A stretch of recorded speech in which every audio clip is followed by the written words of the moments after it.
Live from the scene near Grant and Arcadia. Alexia.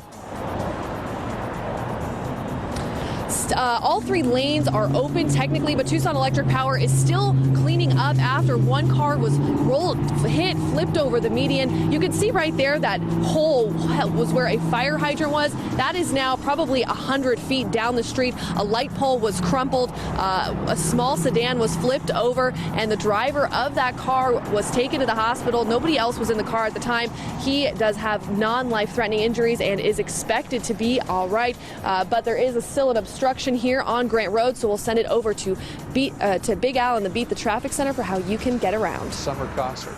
And a good morning. Let me tell you that it's really good right here on the stretch of Grant Road now. Eastbound is a stay left advisory to get through there. A little bit of slowing as you come southbound along Grant because of that wreck. We've got lots of paving going on. More work today on Silver Bell between Gorette and Grant Road. That is the latest from the Beat the Traffic Center. Thanks, Big Al. This morning, trouble and concern brewing inside the Wildcat basketball team. 9 on your side's Carlos Herrera joins us live from McHale this morning with 3 big pieces missing for Sean Miller. Carlos.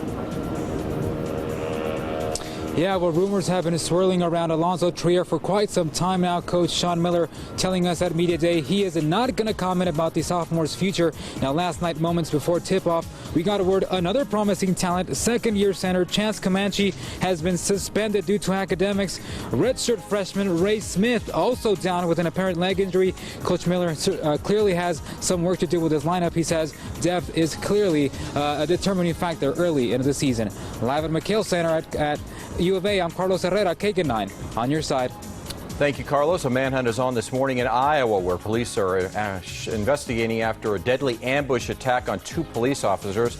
Des Moines Police Sergeant says both officers were in their patrol cars about 2 miles apart when a suspect shot and killed them. As of now, they have a suspect that they're looking for, an Urbandale man, which is a suburb near Des Moines. In Phoenix, police are investigating an assault against a trick-or-treater. The 5-year-old had just made the rounds in his neighborhood when he was hit with a paintball from a car driving by. Police believe the suspect was driving a silver Dodge Durango. Just 6 days to go until election 2016, and Arizona is bracing for another round of visits from presidential candidates. Today, Hillary Clinton will speak at ASU in Tempe at 6:30. Republican Vice Presidential nominee Mike Pence will be in Mesa this morning at 10. And tomorrow, Democratic Vice Presidential nominee Tim Kaine will give a speech completely in Spanish. He'll be in Phoenix before coming right here to Tucson for a 6:15 rally at Sunnyside High School.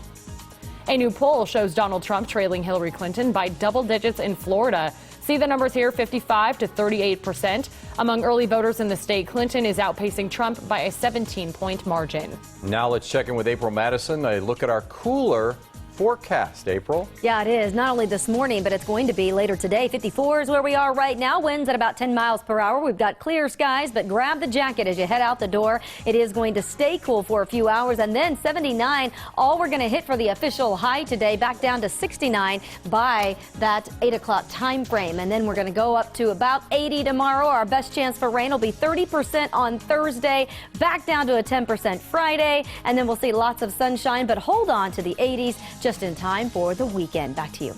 Breaking into the 9 on your side newsroom, a church in Mississippi burned late last night. But the church was not only burned, vandals spray painted "Vote Trump" on the side of the building. Just another sight possibly fueled by the fiery election season.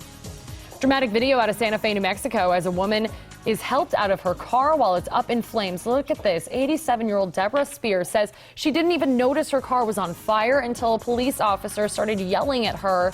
Spear credits that officer for saving her life.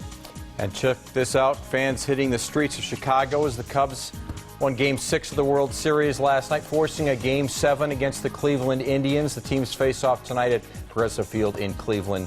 Winner take all. Remember, the game last night was in Cleveland, so those fans were just hanging out in Wrigleyville, ready to celebrate the decisive Game 7. After serving our country, it can often be difficult for veterans to find jobs. So today, more than 50 employers will be at a job fair targeting veterans. It'll be from 10 a.m. to 2 p.m. at Keno Veterans Workforce Center in Ajo Way. Bring a resume, dress to impress, don't be intimidated, and perhaps the best advice of all at a job fair and in life: just be yourself. Be yourself. Be yourself. In life. Even if you're a Cubs fan, be yourself.